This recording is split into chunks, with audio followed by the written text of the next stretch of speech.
So welcome to this masterclass, bringing heaven down to earth, the language of astrology.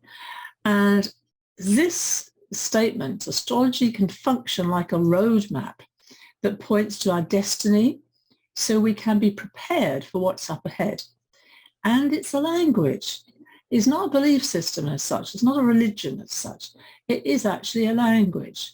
So like all languages, we're obviously going to benefit when we know the basics in order to learn how it works. And tonight, that's what I'm doing. I'm giving you a broad brush stroke. For about an hour, I'll be teaching and talking. And of course, I'm recording this. So if you're watching the recording, please watch till the end because I have a special offer right at the end. So in the tarot, the magician is very connected to astrology. And he's my guy. You know, I choose tarot cards every day. Chose him yesterday. So like, ooh, it's a Mercury energy. And the phrase is as above, so below, as within, so without, as the universe, so the soul. And it's ascribed to Hermes, Trismegistus, which is a really difficult word to pronounce. I managed it. And this is an ancient text. It's called the Emerald Tablet. And this is known as the Hermetic Principle. And through thousands of years of observations and correlation, astrologers know there is a synchronicity between what the planets are doing in the heavens and what is happening to us on Earth. And that's the observing. One thing that is very easy to remember, I believe, you know, if Mars is strong, it's a red planet, and Tuesday is the day to do with Mars, then often that's when wars begin. And strange but true, that's actually borne out, even by, obviously by people who aren't astrologers. 9/11, as an example, was on a Tuesday, especially before midday. It kind of weakens after that. But if you're going to do something, you know, with energy, good day to exercise, as for instance. I don't have to have wars. So this language is based basically on the four elements: fire, earth, air, and water, always in the same order. And I had to learn this by rote, you know, and I still use it. And we have elements around us all the time. You know, we all know about fire and earth and air and water. We know we're comfortable with these. These aren't unusual. We have 12 houses in the birth chart. Now, I remember my first, well, actually, he was my first astrology teacher, and that was the one thing I couldn't get my head about. But anyhow, he did help me. He gave me a good way of thinking about it, which I'll share with you today. The 12 signs of the Zodiac, of course. Hope most of us know our sun sign. It's kind of, you know, what's your sun sign? It's kind of a bit of Americanism, but anyhow, it is important, of course. And then we have 3 qualities. These aren't so well known. These are known as cardinal, fixed, and mutable. And they bring in a kind of different flavor to the birth chart. So I'll show you a chart in a moment with this explained. But say you're low in fire energy, but cardinal are the 4 seasons. So they have a good strength about them. We're approaching, of course, the summer solstice, where the sun will be in the sign of Cancer. And the magician is a master of his craft. So here he is, of course, holding that wand up to heaven and pointing down to earth. He has the infinity symbol above his head. And on the table, we get the 4 elements. We get the wand on the table is fire. The pentacle is earth. The sword is air. And the cup is water. I choose tarot cards every single day and have been now, maybe 15 years or something like that. I can remember the time I started, but I can't remember what year it was. Anyhow, I love them because they really show me often what's going on in my mind that day, or if I'm with a client, what the client wants to talk about and heal. So if you think about your birth chart, it's the story of your life, and it's like a play. So the actors are the planets. And here they are in order. They are not, the size is comparison, but the spaces between them is just for the graphic. It's obviously wouldn't have Jupiter that close to Saturn. Anyhow, these planets, we also have Chiron now, which is known as a centaur, a new astronomical body. Even though it was discovered in 1977, it's hardly new. And they are in a set order. The sun, of course, at the center of our solar system. The moon, of course, goes around the sun, and the earth and Mercury and Venus. And then we get further out, then we get Mars. So the ones that are close in your chart, they will always be in the same sign as your sun, or the sign either side will be Mercury and Venus. But Mars is a 2-year cycle. And so that can be in any sign of the zodiac. Jupiter takes about 12 years roughly to go around all the signs. So we're having at the moment, Jupiter is just in Aries in the Western system, and then Saturn.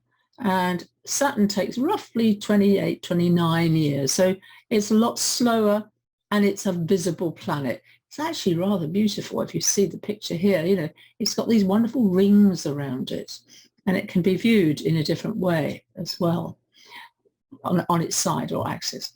Uranus is an 84-year cycle and very connected to midlife around the age of 42.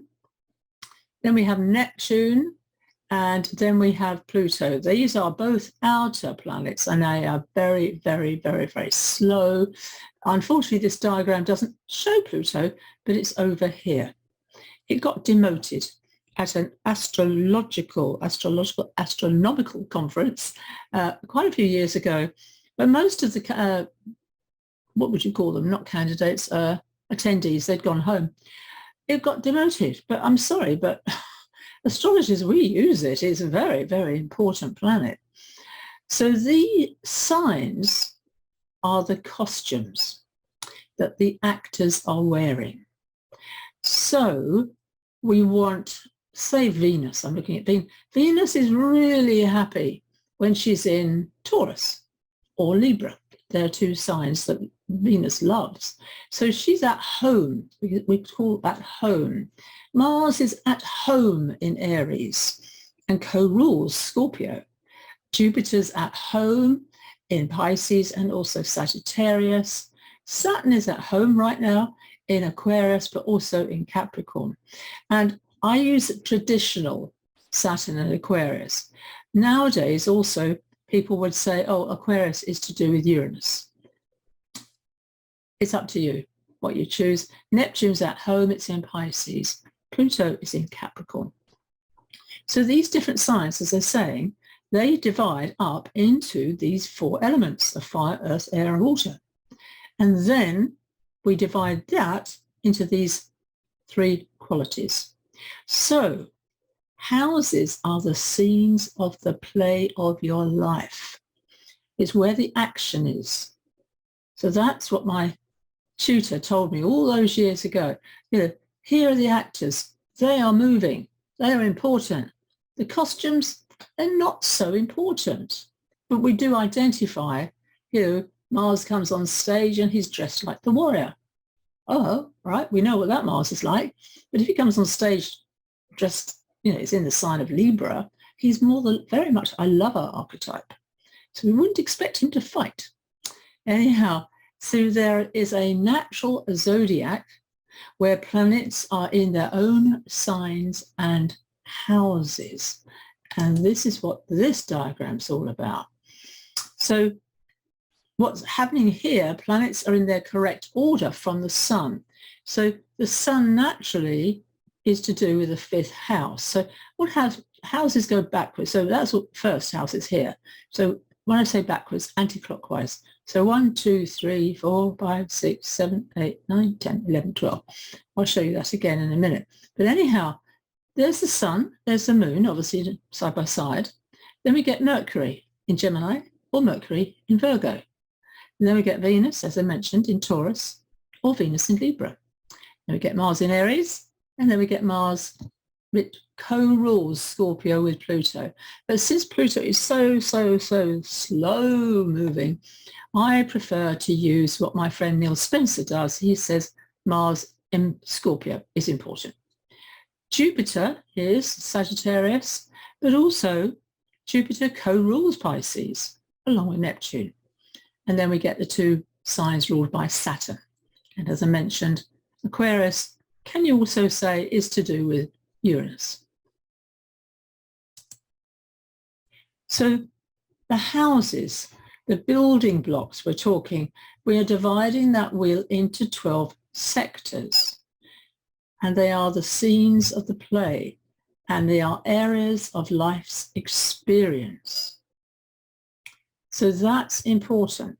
So if the sun in your chart is in your 5th house, then your life's experience will be around 5th house qualities, which I'll show you in a moment. 6th house to do with healing, 7th is relationships, 1st house is me, important. So that birth is your 1st house. It's also, we call it the ascendant or rising sign. In this diagram, that is at 0 degrees of Aries. So what happens is we rise, and then, for instance, the sun rises and it goes up and it goes down and it descends and we go into darkness, and that's midnight down there. But just to be awkward, the houses are going in a different direction. It's confusing, but you just got to accept it. That's how it is. So these 4 elements of fire, earth, air, and water, the fire signs are Aries, Leo, Sagittarius. Earth signs, Taurus, Virgo, Capricorn. Air signs, Gemini, Libra, Aquarius. And water signs, Cancer, Scorpio, and Pisces. So, as I mentioned, they are always in the same order of fire, earth, air, water. And Aquarius is not a water sign, it's an air sign. Some people think it is because it's the water bearer, but it's not. So in the zodiac, in the houses rather, the fire houses are the 1st, the 5th, and the 9th. And they are really important. They are in Vedic astrology, they're to do with your dharma or your purpose. Earth houses basically to do with how you earn money and jobs and vocation. The air houses, of course, are to do with communication. So, that's why Gemini naturally rules the 3rd house, along with your brothers and sisters. The water houses are emotions. So that's the 4th house, the 8th house, and the 12th house.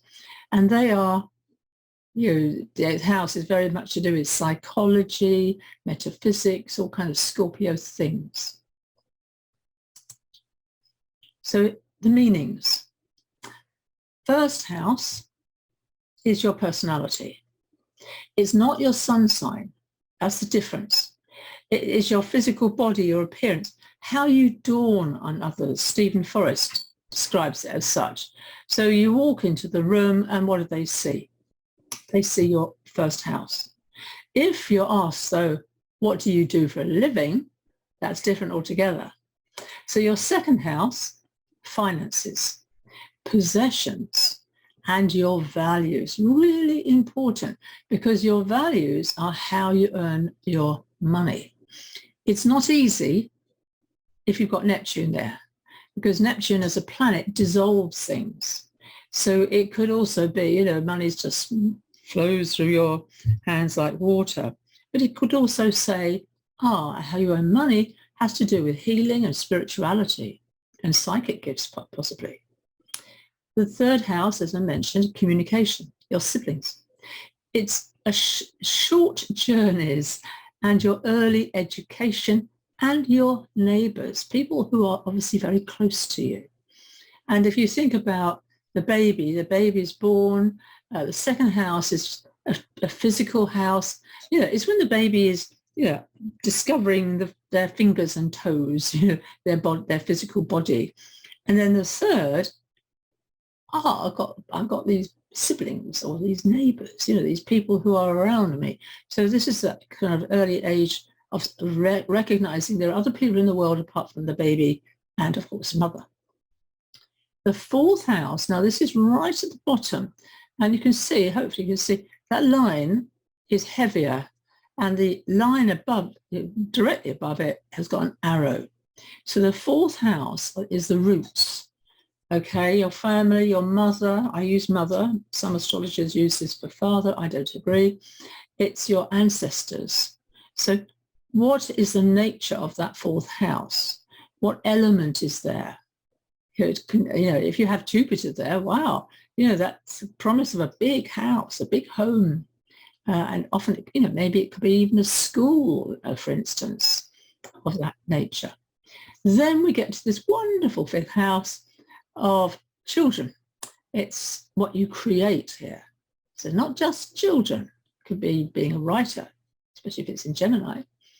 Recreation, play, in other words, entertainment, love affairs, not necessarily the same as marriage. And of course, gambling. Today I was tempted, I must say, to buy a lottery ticket. I haven't done it for a long time, but maybe I will. There's certain times when Jupiter and Uranus come together, I can say, then you can get lucky, but it has to be in your birth chart. That's the only problem. You've got the sixth house. Now we're coming now. This is the lower half, below the horizon. That's your horizon, horizontal line. And the sixth is to do with your health. It's to do with service. It's to do with your job. It's not career, it's job. It's small animals, so your pets, and servants. I mean, nowadays, that's your washing machine. So if there's a transit through the sixth house, say of Mars, then unfortunately your washing machine might break down. I can tell you, Mars goes through your sixth house every 2 years for about 6 weeks, unless it goes retrograde. All right, just letting you know that. So everything's going to break down. No. Now we're above the horizon. So now that seventh house, and look at the colours I'm using. Here's red, here's green. They are opposites. The rainbow works really well to help understand the houses. So this is marriage, and it's also your contracts, your partnerships. That can be business partners. Clients, if you're a therapist, belong in your seventh house. What's the nature? If it's Chiron, you have Chiron there, you definitely will attract people who need healing. Then I keep saying the eighth house. Now this is a Scorpio type house. So business transactions are here, sexuality, life and death matters, and inheritances, other people's money. So this is mortgage. I knew someone who's a bank manager. He had a lot of planets in that house. Makes sense. That's what and he was very high up as well. It wasn't just an average one. He was, really nice man too. Sexuality, if you think about that expression, le petit mort, the tiny death, that's a very good expression of what Scorpio and this house is to do with. So there's a death of ego there. It doesn't necessarily mean physical death. Important. It's more about transformation. That's the nature of Scorpio. So now the ninth house. So now we're quite high up now. And this is higher education, long distance travel, publishing, and the law. So that is a very powerful house if you have planets there. You must be not listening to me tonight. You'll be out doing something else. And then what we're doing is we now approach the top of the chart. It's called the midheaven, or MC for short. 10th house, this is your profession. This is your status. So if you got married, that'd be a change of status. That would be indicated by the 10th house. It's also father. So there, let's get mother at the fourth, father at the top there. And as I mentioned, some astrologers do work it the other way round. I don't agree. This is where I'm coming from. And profession, vocation, I should have written that word as well, is very much your vocation, which sometimes is really not so easy, isn't it? You know, it's quite, you might do well doing a job, but your heart belongs to that. And that's what people are saying. What do you do for a living? Or, you know, just what do you do? You know, and that can be, oh, I'm a mother. It can absolutely can be that. It doesn't have to be, you know, the traditional vocations. And I have Pisces there. I have two things. Pisces is a mutable sign. Gemini is a mutable sign. So you don't have to have just one thing. It's important to know that. Yes, I'm just moving my hand as I'm saying that. Yeah, get that. Yeah. Now the 11th house over here is gains, friendships, groups. This is networks. How happy are you in a group? I have the moon there, so I love working in groups. I do. And also in my previous careers, you know, I worked in offices and very much like, you know, they were family, groups, we went to the pub, that kind of social aspect. And here, it's also known as hopes and dreams. That's traditional description of the 11th house. I now really feel that dreams belong in the next house, in the 12th house. Now this, and I do another seminar, webinar, which I'm going to plan quite soon, to do with healing a birth story and to do with these houses from the 9th through to the 1st, because they tell the story of you in the womb. So this is about compassion, spirituality, limitations, solitude. And dare I mention it, but a lot of prime ministers stroke leaders have the sun in the 12th house. It's behind the scenes. And if you see, you know, obviously, you know, Parliament, you know, a lot of work is going on, not what we're seeing, you know, when they meet. It's all committee stuff. Also, the wonderful Nelson Mandela, he was very much a 12th house person. He was, of course, in prison for a very long time. But when he came out, rather than being embittered, he became this extraordinary leader. Amazing man, amazing.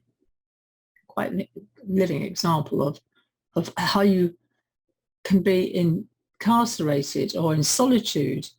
And it was a spiritual journey. I know it wasn't an easy journey for him though. So also the 12th house is connected to Neptune, which is about fashion. So the fashion of the times. So it can often indicate another aspect of career. So we have combinations. We have the fire and earth person. Dynamic. This is dynamic. They won't be subtle. You think about fire, you know, it goes upward, it has vision, a visionary, but they get things done, whatever the obstacle, because there's the grounded nature of earth. Fire, along with air, may be an idealist, full of big ideas. In other words, hot air. So great if you're working on a team to have that person, but you need the earth energy to bring it down to earth, literally, to be practical. So let them loose, let them come up with all their ideas, but yeah, balance, everything needs balancing. A fire water, now just think about those two elements. They don't mix, do they? Obviously water puts out fire, but it can be very creative. They can tend toward emotionality and mood swings. So it's very up. Fire goes up. What does water do? It naturally goes down. So an extreme would be, you know, bipolar. But I'm not saying if you've got that, you're bipolar. Of course not. But that nature of, yeah, I'm up and then, no, I'm down. You're moody. You see, water can be very moody. Hang on to things. The earth-water type is the nurturer and burden carrier of the zodiac, usually very concerned with their own and others' security. I can share this actually is my chart. I'm predominantly earth and water. So yeah, the nurturer. And you think water is okay with earth. Earth is the container for water. I always think of a swimming pool. There's the water and there's the, it's been held in by the walls. And also, of course, you can get too much water and you get mud. So it can be very sticky. All of them have a positive and they have a negative. And I'm only talking at the moment about two elements that are the strongest. But earth and air. Now, this is quite dry, pragmatic combination, but can have a marked sense of humour and a very practical intelligence. So they put the work in. Earth, it's the work element. Must be read a lot, research a lot, and then they'd have to communicate it. And yes, that wit, which is a very British thing, that kind of dry humour. And then we get the last combination of air and water. Now, with this type, relationship is everything, and a good understanding of people may be in evidence. So that would make a very good therapist, because they're good at communicating, but also they've got the connection of the emotions, the empathy. It's an ideal therapist, I would say there. Okay, so now where are we going here? Now, in your chart, you might have a lack of an element. It's not normally a lack of two. I've never seen anyone with a lack of two elements. Or you might be low. All right, so the idea is you don't have as much control over what that given element represents. We do talk about being in your element. We use that expression. So a lack of water person can have less control over their feelings. So basically the missing element can function more slowly. I always think of someone I know who was like premature, put in an incubator. So he, bless him, he wasn't being able to be held by his mother. And in his chart, it showed that. So, he needed to find someone who could help balance him, because that's exactly what happens in my next statement here. So can often become obsessed with what the missing element signifies. So marry it or do it for a living. So sometimes an underemphasis and an overemphasis on a sign can seem to manifest very similarly, even if it's only at first glance. Quite fascinating. Yeah, to be honest, I don't know anyone who's written a really in-depth book on the elements. But I have, of course, read very good chapters in books. So the other thing is an individual often expresses the missing element in quite a childlike, unsophisticated and innocent way. So, interesting, a lack of earth person may have no embarrassment about revealing their body and may be seemingly unaware of the effect their semi-naked body is having on others. See that in the changing room, someone's like, taking everything off, no worries, and everyone's like hiding behind their towel. I'm talking about my childhood, of course. I was hiding behind the towel. Anyhow, individuals can be very sensitive and touchy with respect to what that missing element signifies. So, example, if air is underemphasized, you may think others underestimate their brain power. Missing water can have a horror of being considered insensitive, and so on. So can you, hopefully I'm sharing this and you get an understanding, and I'll be open up for the chat box at the end if you'd like to share your example, if you know your chart, but also if anything resonates for you, or send an email to me later, pam@healingstars.com. So because of this sensitivity, The individual often seeks to overcompensate. So, interesting, the lack of water person can send more flowers and thank you cards. For instance, the lack of air person can be a great collector of qualifications or books. On another level, they tend to undervalue what the given element signifies. There's often an emotional charge around that difficult area, or a negative interpretation of others who appear to be sophisticated in that area. Interesting. So the lack of air person may have a dislike of what they think of people who are intellectual. The lack of water can have a suspicion concerning anyone who's too emotional or sweet, sickly sweet. The lack of earth can accuse others of being too materialistic or dislike what they consider to be undue vanity in others. That's pretty obvious. It's basically like film stars who are so glamorous all the time, aren't they?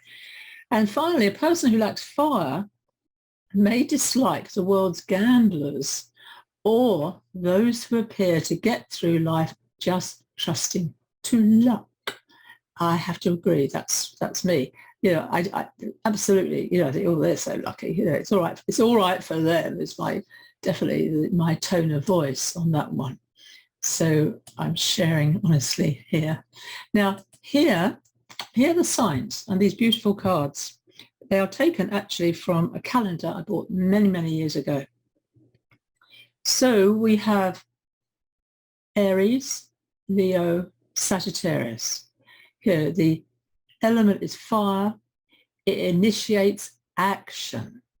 It is expressed emotion. Fire says, I know what I want. I have the power to go and get it. So it's creative, confident, dramatic, exuberant, magnetic, and enthusiastic. That's a really important one. It's full of life. That's what that word actually means. An irrepressible love of life. If fire is too strong, then, especially if it's too strong with Sagittarius, the individual may be foolhardy, overconfident, a gambler, it's Sagittarius, too self-centered and intent on meeting personal needs. So it's all about me, which is Aries is all about me. Leo is all about me, but I'm the actor. It's my life. Yeah, but also leadership. Fire signs, so generous, have faith in themselves and in life and in their power to always get more. Fire is insatiably restless, with a quest for novelty and a feeling of personal outreach. We feel the warmth, especially if someone has, the fire, the moon in Leo is incredibly warm, and fire signs forgive and forget. It's all about now. But if you're low in fire, then you might lack confidence, courage for self-expression as an individual. The zest and humor and joy of living are diminished. And this is especially difficult at this time with everyone. We've gone through this horrendous 2 years, COVID, isolation, mental health issues, depression. And I do look at Facebook, I have to say, people going on about what we've just experienced, of course, the Jubilee, the Platinum Jubilee with the Queen. And they're comparing it, of course, as you can do. Oh, my life is like this. I'm taken care of, whatever it is. It's a sad story. But we need those pageants. We need something to uplift us, to make us feel joy. And that, to me, I watched most of it, was how I felt. The drumming, which is extraordinary. That's very passionate fire energy, by the way. And then, of course, we see these amazing horses. And all these constructions. I don't know if anyone did watch it, but it's worth it because of that feeling that you can get, but that pageant, that celebration of life. And of course, in this case, a long life with Her Majesty the Queen. So here are Earth signs. Here we are very stable. We have Taurus, we have Virgo and Capricorn. And Earth is always going to follow fire. So this is symbolizing the capacity to handle the physical world. It's practical, it's realistic, it's thorough, especially Virgo, and productive. Virgo's brilliant. Virgos are really good at detail. Yeah. And again, if you want your project or whatever you're doing or you want something proofread, give it to a Virgo. They'll really notice things. So these last two earth signs also are the workers. They represent all the Puritan virtues. And Taurus, of course, the capacity to enjoy the world of the physical senses. There's the cow in the field chewing the cud. They're very content cows, I believe. But they seem to just get along with life. So of all the Earth planets, signs and houses, I haven't read that properly.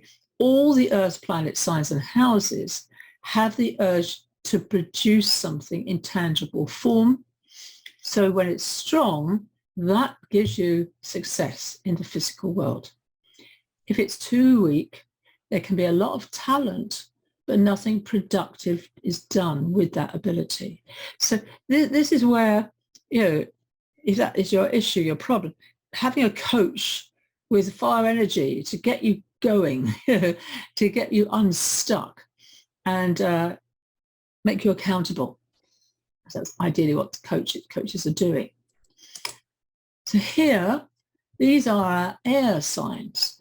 Really interesting. Gemini, the twins. Then we get the Libra, and this is no longer an animal or a person. This is a sign of the scales. And then we get Aquarius, and this is, of course, the water bearer. He's some wonderful pictures. The artist is fantastic. So after that life urge is poured out in some form of personal expression with fire, it's met the physical world with earth. Air pulls us back from this experience and it looks at what has happened. It thinks about it.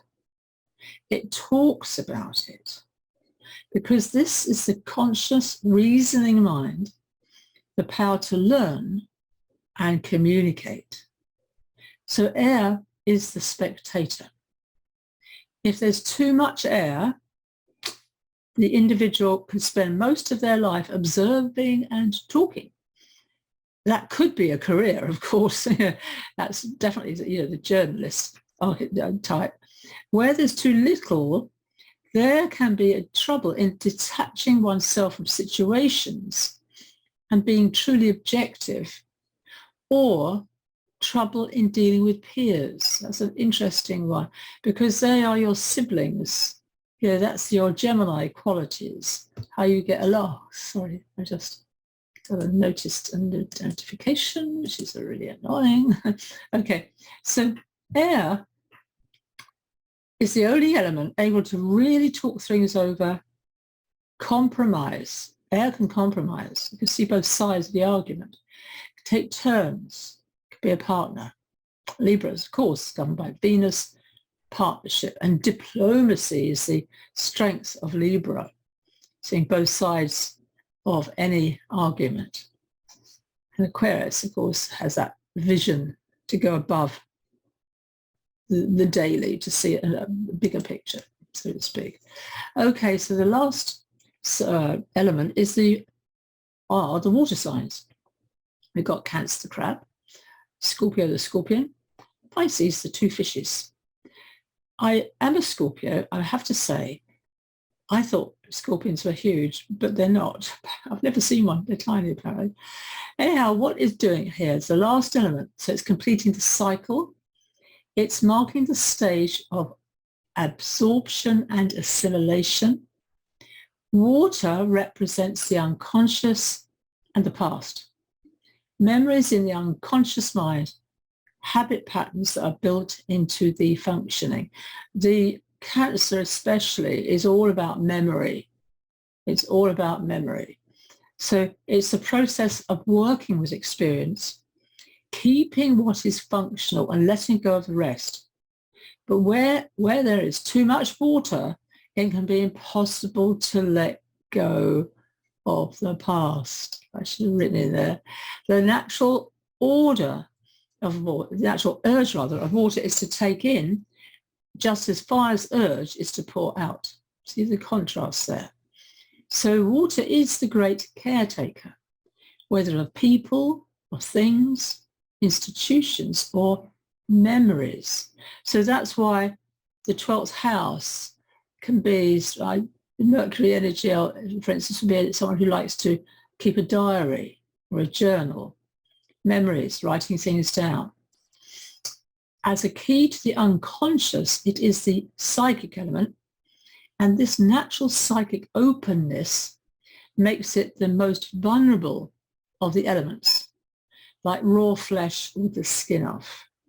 Now, that is especially true for if you might have this in your chart, if you have Neptune rising in your chart, that's definitely like having no skin. You're so vulnerable, so open, and of course have to learn how to have good boundaries. So water is dependent. It needs a safe shelter while its attention is focused on the inner world. So that's the sanctuary. So now I've got a few slides here, which are quite fun.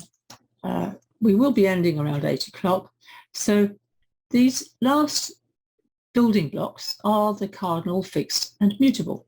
And I hope you enjoy my little illustrations. I didn't draw these. I got them from some book or other. I can't remember when.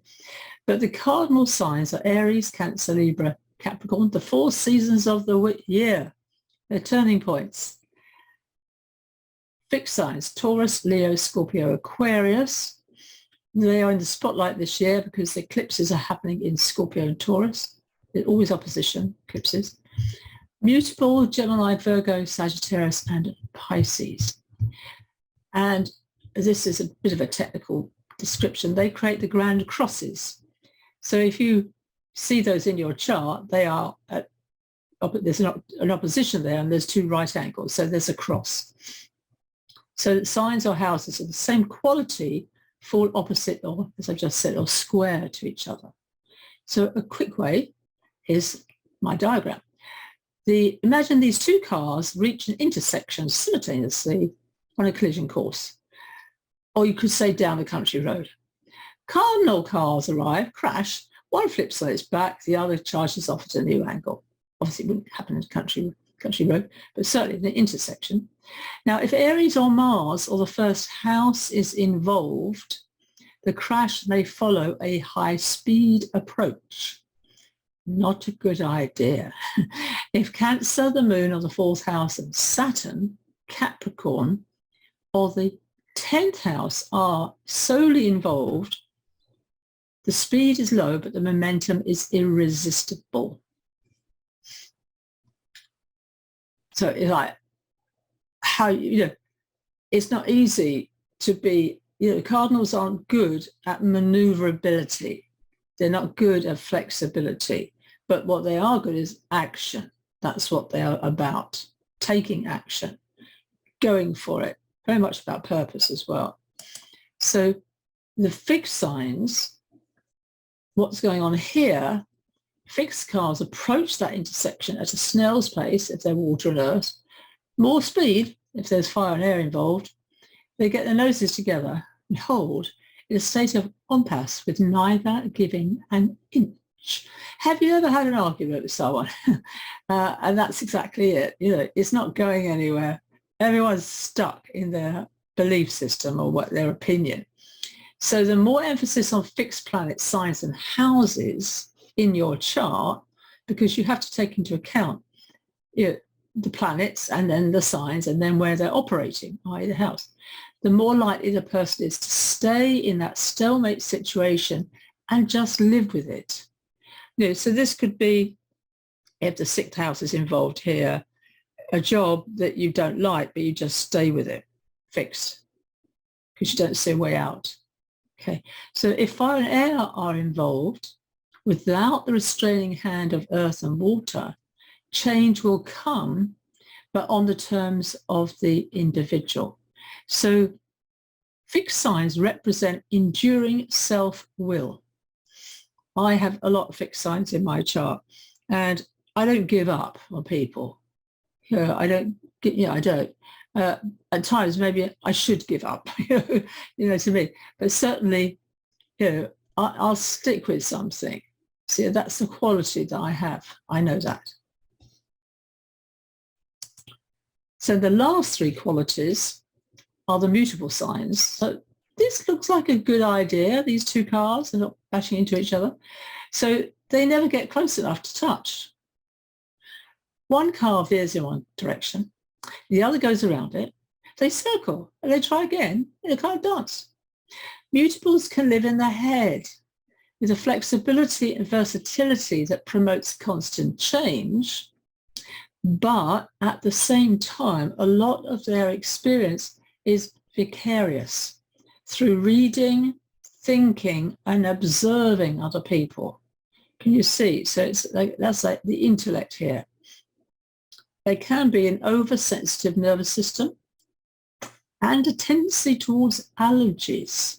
Quite an interesting one, because we have got, of course, Gemini and Virgo, both are to do with Mercury, Sagittarius, Pisces, both to do with Jupiter, and they are completely different. But they are, the big picture people, that's the Sagittarian. The detail comes from Gemini. And I was taught if the jigsaw puzzle has a big picture, that would be Sagittarius. But then the individual pieces are to do with Gemini. They both depend, they work together. And healing, of course, is very much a Pisces and Virgo opposition. Yes. So in astrology, mutable signs are associated with adaptability, flexibility, and sympathy. These signs mediate change. They change their modes of expression frequently in order to meet this end. And they are often described as being diplomatic and assisting others through transitions. The difficulty, if it's too much mutable, never makes up their mind. They're always going along with what another person says or does or thinks. See, so that's the changeability of it. So you can see that would be a negative. And then sense of humor. It's a bit old, but fire really can be silly and childish. It is certainly Monty Python's Life of Brian. But you mustn't laugh at a fire person's creations or make fun of their bodies. Earth, ironic. There's sarcasm here. There's dry and witty. They can laugh at their own materialism, but they will get upset if you laugh at their mysticism, because it takes a lot for them to talk about spiritual things. Air. Make jokes at others' emotions. They can mock people's feelings, can turn human suffering into a joke. But you mustn't laugh at their romantic feelings. They can be gushy, over-sentimental. Water. Poke fun in a gentle way. It's a good friend of mine. I need him to watch this. Mock people compassionately. Laugh at human emotions. Mustn't laugh at their communication abilities, how they express themselves. So you can see this is really, I believe, quite useful information to get along with people. So here I've got a chart showing you the Cancer ingress of the summer solstice in the Northern Hemisphere. And here, I won't read the slide at the moment, I'm just coming down here to the elements. So you can see fire. Fire is strong. Cardinal, yes, because it's Cancer. Okay. We've also got Cardinal. We've got Capricorn. There's Pluto going through Capricorn. We've also got Aries. So that's another cardinal sign. That's why it's so strong. Earth is also very, very strong here. We've got planets in Taurus up the top here. We've got Saturn. Sorry, that's not an Earth sign. I'm trying to get my head around this. Pluto, of course. Air is a bit weak, and Saturn is in an air sign. So Aquarians are going through it right now. 2.5 years. However, Saturn likes the sign of Aquarius, so it's not a negative. It shouldn't be that negative. Water is low, but it's still there. So apart from the fact you've got very strong earth and fire, all the elements are represented. Cardinal's strong, but there's also fixed and there's also mutable. So it's a really kind of balanced chart. And I've just described it here in my notes. Of course, we've got the Sun in Cancer. Mercury, I should put that next, is Gemini, obviously its own sign. Venus, and I've actually put Pallas Athena there. Interesting, someone alerted me. They're both they're both together at the moment in Taurus. Pallas Athena is very much about feminine leadership. North Node is in Taurus, that's the eclipse energy, and Uranus is coming to join it. That's going to be a day and a half later on. We've got also, obviously Mars is in Aries, its own sign. It's only just past Chiron. There's been a lot of Chiron energy to do with the new and full moons. And it is the archetype of the wounded healer, 50-year transit, orbit rather, and a fear of wound rather about being a pioneer and going forward. This is a rather good chart for the moon, rules Cancer. It's with, there's the moon, there's Jupiter. So they're only 3 degrees apart. So later that day, that's what, at 10:13 in the UK, British BST, they're joining. That's very, very powerful, very good, very positive. And of course, there's Neptune in Pisces. It hasn't changed much at all. But there we have it. We've got, here we have, we've got the Sun in its own sign. Well, own sign, no, it's not here. Sorry, the Sun is in Cancer, Cardinal. Mercury's in its own sign, Venus in her own sign, Mars in his own sign, and Neptune in its own sign, and Saturn also. So there's an awful lot of compatibility. Yeah. So the planets, the actors, this is quite a good play, getting along quite well. And you can see Venus in a really good passionate embrace, you could say, to the god of the underworld. Oh, well, hey. My mentor used to say that expression. So yes, there are squares. Yes, there are difficulties. There's always tension. I don't think there's ever an ideal chart. But this does strike me as new beginnings. Then I'm making a special offer. If you'd like a personal consultation, if you would like a proper, it's what I call proper 90-minute consultation with me that I do record, £88. It's normally 108, so that's a good discount. If you can book it by June the 16th, which is next week on Thursday. And I include the Solar Writer report, which is worth £20. That's a pretty comprehensive report. So all you have to do is just drop me an email, pam@healingstars.com.